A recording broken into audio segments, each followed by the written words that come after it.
America is collapsing the same way the British Empire did.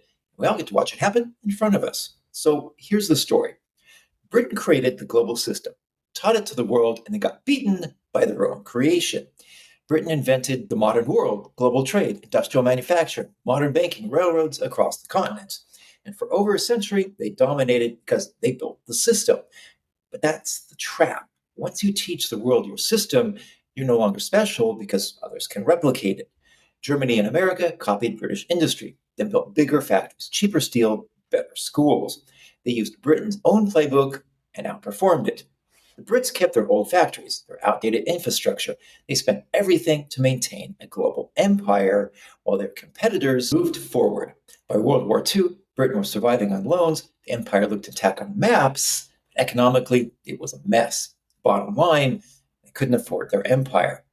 By the 1960s, it was over. Competitors had outbuilt them, outproduced them, and outeducated them.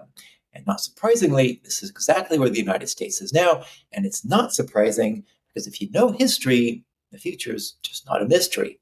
The United States built the modern financial system, tech industry, the most powerful military in history. The US dominated for decades, just like the British Empire.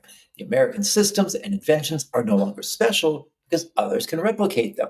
So China now dominates the technologies that will define the next century. 80% of the world's solar panels, 60% of the world's vehicles, and more AI patents than any country on Earth are Chinese. Europe sets the rules American tech companies must follow. India's universities train millions of engineers.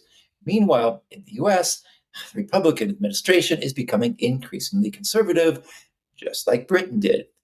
But the world is moving on. Precisely the scenario that brought down the British Empire, along with rising debt.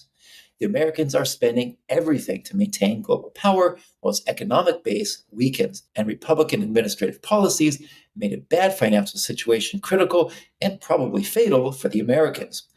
So, what's the future of the United States? Well, we already know. America won't disappear, but it will no longer be the global power it once was, and other nations will politely tip their hat to the US, acknowledging the great power it once was. So, how long do you think the United States has left? Let us know in the comments, and there's an in depth article on this today on my Substack at culturalperspective.com.